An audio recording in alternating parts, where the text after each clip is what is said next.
Bismillahirrahmanirrahim. Assalamualaikum warahmatullahi wabarakatuh. Kita bertemu lagi dalam pertemuan yang pertama Sejarah Peminatan kelas 11 bersama Pak Purnama Nurdiana. Nah, adapun kompetensi dasar yang kalian harus kuasai yaitu yang sekarang itu menganalisis kerajaan-kerajaan maritim Indonesia pada masa Hindu dan Buddha dalam sistem pemerintahan, sosial, ekonomi, dan kebudayaan, serta pengaruhnya dalam kehidupan masyarakat Indonesia pada masa kini.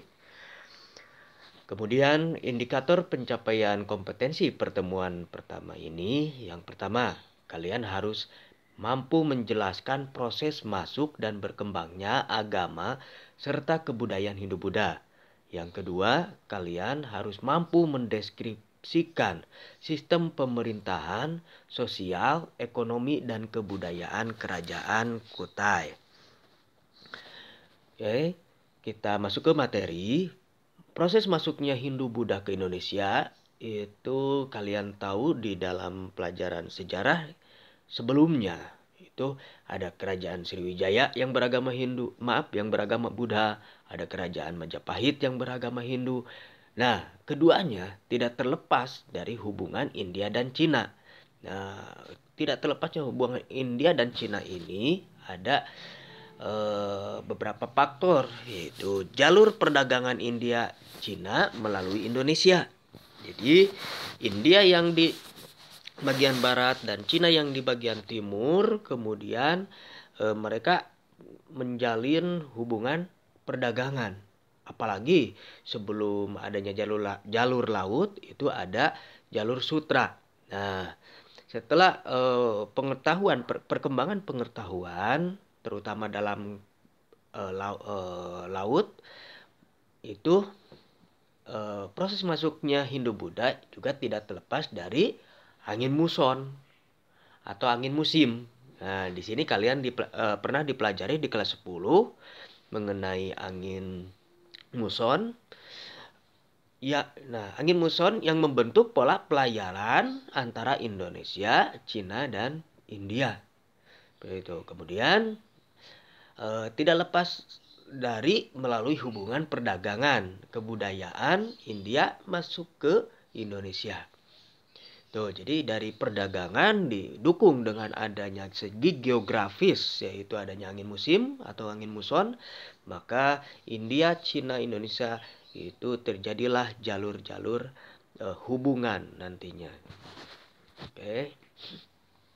Kemudian teori masuknya Hindu-Buddha ke Indonesia itu di sini kalian pernah pelajari di kelas 10 mungkin tentang teori masuknya Hindu-Buddha. Nah, Bapak ditekankan lagi, klasifikasi proses masuknya Hindu-Buddha menurut para ahli itu terbagi dua. Klasifikasi pertama bahwa masyarakat Indonesia berperan pasif. Jadi hanya menerima kebudayaan Hindu-Buddha. Oke. Nah, di sini didukung dengan teori Brahmana, teori Waisa, dan teori Satria. Nanti kita bahas satu persatu. Kemudian klasifikasi yang kedua, masyarakat Indonesia berperan aktif. Jadi tidak hanya menerima, tapi dia juga aktif untuk belajar tentang agama Hindu-Buddha. Nah, ini dinamakan dengan ada dua teori, yaitu teori arus balik dan teori Sudra. Oke. Ya. Masyarakat berperan pasif yang tadi ya. Nah, di sini teori Brahmana. Teori Brahmana dikemukakan oleh Panler, yaitu kaum Brahmana diundang datang ke Nusantara karena ketertarikan raja-raja yang berkuasa dengan ajaran agama Hindu dan Buddha. Sehingga raja-raja tersebut mendatangkan para kaum Brahmana untuk mengajarkan agama tersebut untuk rakyatnya. Jadi di sini kaum Brahmana diundang oleh raja-raja karena raja di Nusantara tertarik dengan ajaran agama Hindu Buddha. Yang kedua, teori Waisa. dikemukakan oleh N.J. Krom yang menyebutkan bahwa para pedagang yang beragama Hindu dan Buddha lah penyebar utama agama tersebut di Nusantara. Nah, karena perdagangan pada zaman dahulu menggunakan jalur laut dan bergantung pada angin muson. Para pedagang ini menetap di Nusantara. Kan tadi bergantung kepada angin muson. Jadi sebelum pergantian angin, mereka menetap dulu di Nusantara. Dan barulah mereka memperkenalkan agama dan kepercayaan kepada masyarakat Nusantara. Tuh, paham ya? Kemudian yang ketiga, teori Satria. Nah, pada zaman masuknya Hindu-Buddha ke Nusantara, di daratan India, Cina sedang berlangsung perang saudara. Terjadi peperangan di India dan di Cina. Raja-raja yang kalah peperangan melarikan diri ke Nusantara, untuk berlindung. Lambat laun mereka mendirikan kerajaan kembali di Nusantara. Jadi mereka karena sudah paham dengan politik pemerintahan, mereka mendirikan kerajaan kembali di Nusantara dengan corak yang berhubungan dengan agama Hindu dan Buddha yang mereka anut. Nah, teori ini dikemukakan oleh C.C. Buch dan Mukherjee. Kemudian J.C. Mons. Kemudian klasifikasi yang kedua, yang tadi masyarakat berperan aktif. Ini didukung dua teori. Nah, apa? Di sini teori arus balik. Nah, teori ini berasumsi bahwa perkembangan ajaran Hindu dan Buddha yang pesat di India, kabarnya terdengar sampai ke Nusantara. Jadi ajaran Hindu di India itu terdengar ke Nusantara dan kemudian menarik minat para kaum terpelajar di Nusantara untuk berguru ke India. Jadi para pelajar yang di Nusantara itu pergi ke India. Setelah mereka berguru, lalu pulang ke Nusantara. Mereka mulailah menyebarkan agama baru yang mereka pelajari di sana sebagai pemuka agama dan pendeta. Nah, teori ini dikemukakan oleh F.D.K. Bos. Kemudian teori Sudra. Nah, teori Sudra bahwa para budak dari India dan Cina datang ke Nusantara karena dibawa oleh pemiliknya atau karena mencari kehidupan yang lebih baik. Pada saat mereka menetap di Nusantara, mereka berasimilasi dan berakulturasi. Nah, jadi asimilasi dan akulturasi ini konsep dari sosiologi. Nah, tugasnya kalian apa bedanya asimilasi dan akulturasi? Oke. Mereka berasimilasi dan berakulturasi dengan penduduk sekitar. Hal tersebut membawa perubahan pada penduduk yang pada awalnya memeluk animisme dan dinamisme, berganti memeluk agama Hindu dan Buddha. Nah, teori ini dikemukakan oleh Van Faber. Oke, lanjut. Nah, kita di kerajaan pertama yang akan kita bahas yaitu Kutai Martadipura. Nah, Kutai Martadipura ini simbol dari Kutai, ya, simbol legenda mitos dari seekor hewan ya di Sungai Mahakam yang dinamakan dengan lembu swana. Okay. Nah, letak Kutai Martadipura ya. Nah, di sini Kutai Martadipura ada di Kalimantan. Kalimantan di bagian timur. Kalau ini barat, ini timur. Yang ini selatan. Oke, ini utara. Oke. Kutai Martadipura adalah kerajaan bercorak Hindu di Nusantara yang memiliki bukti sejarah tertua. Berdiri sekitar abad keempat, kerajaan ini terletak di Muara Kaman, Kalimantan Timur. Tepatnya di hulu Sungai Mahakam. Nama Kutai diberikan para ahli mengambil dari nama tempat ditemukannya. prasasti yang menunjukkan eksistensi atau keberadaan kerajaan tersebut. Jadi, kenapa Kutai Martadipura ini sebagai kerajaan pertama di Nusantara? Karena bukti yang ada yang ada di Nusantara yang pertama itu adalah dari Kutai. Itu buktinya. Ingat, sejarah itu berdasarkan pada bukti. Makanya kalian dalam kehidupan sehari-hari kalau belajar dari sejarah berarti setiap ucapan, setiap pendapat, setiap berapapun itu berdasarkan bukti. Bukti, oke? Supaya tidak menjadi hoax atau kebohongan publik, oke? Itu yang kenapa kenapa namanya di Kutai ya yang pertama. Siapa tahu nanti dapat maaf ada penelitian kemudian abad kedua misalkan ada kerajaan yang lain dan ada buktinya.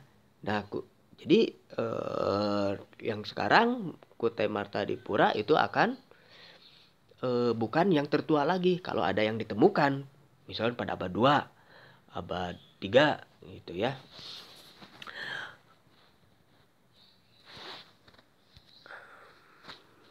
Nah, buktinya apa? Nah, ini adalah yupa ya. Nah, ini adalah yupa. Apa itu yupa? Yupa adalah tugu batu yang berfungsi sebagai tugu peringatan yang dibuat oleh para Brahmana atas kedermawanan Raja Mulawarman.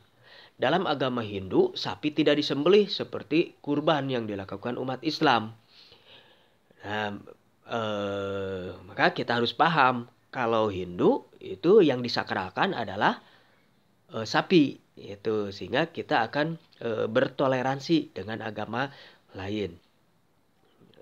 Inilah sejarah itu bisa memahami suatu masyarakat, suatu budaya orang lain sehingga kita akan akan terjadi gotong royong di negara kita, oke? Dalam agama Hindu, sapi tidak disembelih seperti kurban yang dilakukan umat Islam. Dari salah satu yupa tersebut diketahui bahwa raja yang memerintah kerajaan Kutai saat itu adalah Mulawarman. Nah, namanya dicatat dalam yupa karena kedermawanannya menyedekahkan 20.000 ekor sapi kepada Brahmana. Nah, 20.000 ekor sapi. Kita lari di kelas 10 dalam ilmu itu ada langkah-langkah sejarah, salah satunya ada interpretasi. Nah, mungkin kalian akan 20.000 ekor sapi. Benar gak ya 20.000 ekor sapi? Nah, gitu. Nah, inilah 20.000 ekor sapi itu oleh kita sejarawan juga itu 20.000 ekor sapi itu ada dua kemungkinan, ada dua tafsiran. Satu, benar-benar 20.000 ekor sapi. Yang kedua, 20.000 ekor sapi itu dianggap saking banyaknya gitu. Tulis 20.000 ekor sapi. Nah, itu adalah interpretasi. Nah, dalam berinterpretasi itu harus berdasarkan bukti juga. Oke. Nah, ini adalah tulisan yang ada di yupa.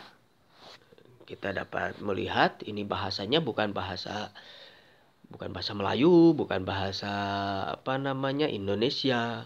Nah, ini bahasa apa ya? Ya, silakan cari. Ini terjemahannya dari yupa tersebut. Sang Maharaja Kundungga yang amat mulia mempunyai putra yang masyhur, ya terkenal. Sang Aswawarma namanya, yang seperti Angsuman, dewa matahari, menumbuhkan keluarga yang sangat mulia. Sang Aswawarman mempunyai putra 3, seperti api, yaitu yang suci. Yang terkemuka dari ketiga putra itu ialah Sang Mulawarman, raja yang berperadaban baik, kuat dan kuasa. Sang Mulawarman telah mengadakan kenduri, selamatan. Ini selamatan yang dinamakannya, emas amat banyak. Untuk peringatan kenduri atau selamatan tersebut, itulah Tugu Batu ini didirikan oleh para Brahmana. Nah, di sini kita bisa menafsirkan dari fakta atau bukti ini. Ya, mulai dari silsilah, kemudian mulai dari keadaan sosialnya, keadaan ekonomi, keadaan pemerintahan, ya, sosial, ekonomi, dan kebudayaannya. Oke, tugasnya itu kalian perhatikan di Yupa yang ini, kemudian ungkapkan kalian di buku catatan itu. Pertama, menurut kalian interpretasikan sosialnya bagaimana, ekonominya bagaimana, pemerintahannya bagaimana, dan kebudayaannya bagaimana dilihat dari prasasti ini. Berarti ada 2 ya tugas. Oke, ini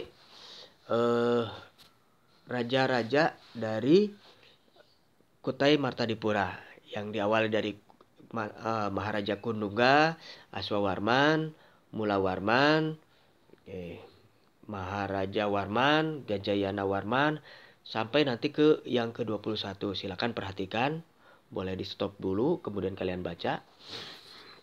Oke, di sini ada Kudungga, Aswawarman, Mulawarman. Berarti Mulawarman itu adalah cucunya Kudungga. Dan bapaknya Mulawarman adalah Aswawarman. Oke. Aswawarman punya bapaknya Mulawarman punya bapaknya Aswawarman dan punya kakek yaitu Kudungga. Lanjut. Oke, silakan di pause, kemudian kalian baca, pahami. Nah, ini sampai yang ke-21 yaitu Maharaja Dharma Setia.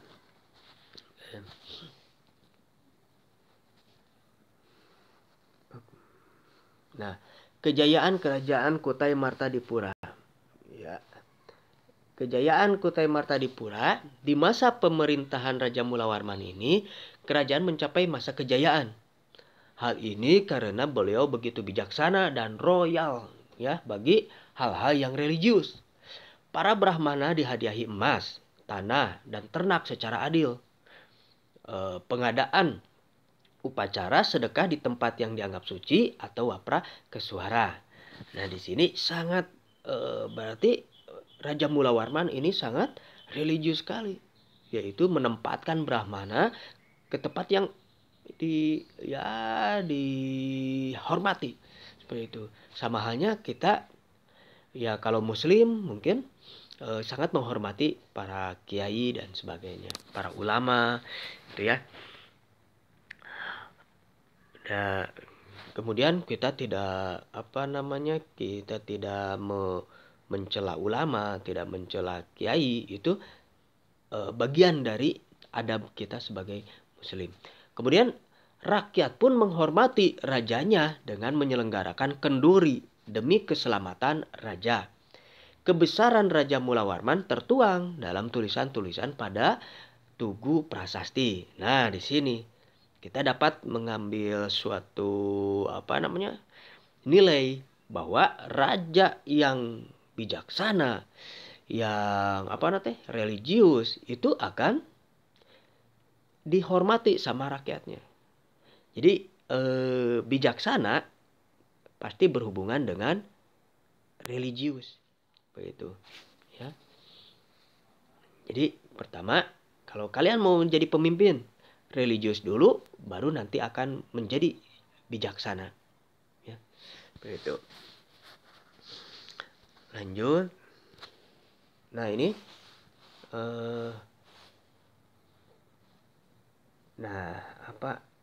kejayaan tadi sudah ya. Kejayaan. Ini keruntuhan. Nah, keruntuhan kerajaan Kutai. Keruntuhan kerajaan Kutai akibat meninggalnya Raja Kutai ke-21, Maharaja Dharma Setia, dalam peperangan melawan Raja Aji Pangeran Sinumpanji. di mana Raja Aji Pangeran Sinumpanji dari kerajaan Kutai Kartanegara. Kalau yang Hindu Kutai Martadipura, kalau yang Islam Kutai Kartanegara. Pada akhirnya kerajaan Kutai Kartanegara menjadi kerajaan Islam yang bernama Kesultanan Kutai Kartanegara. Nah, itu dari apa namanya?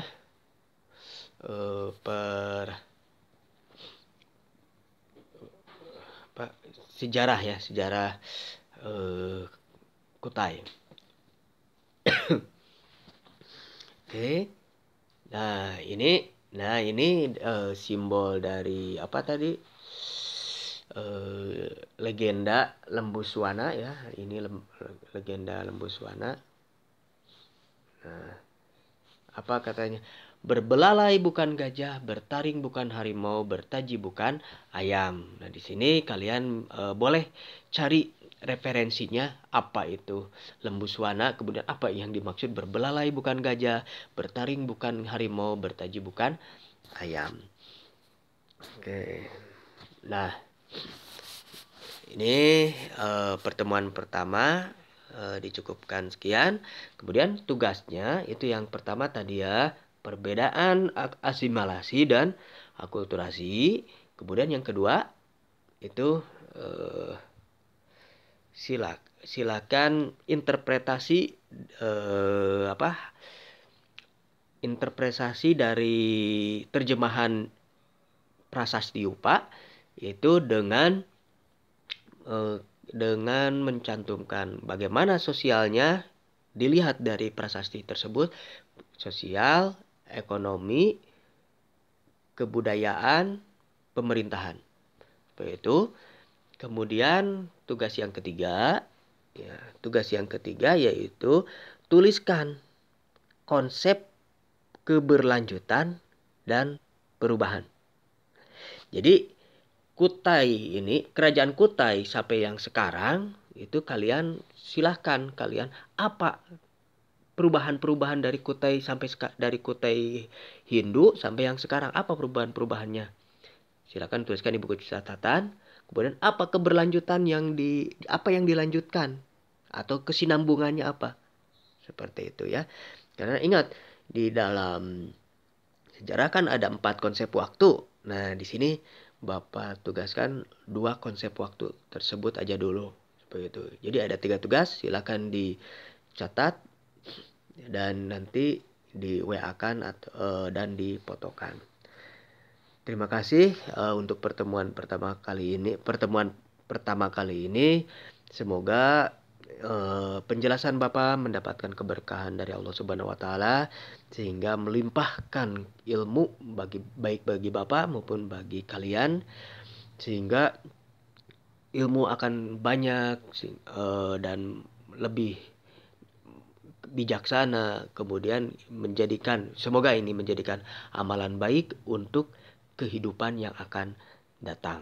Terima kasih. Wabillahi taufiq wal hidayah. Wassalamualaikum warahmatullahi wabarakatuh.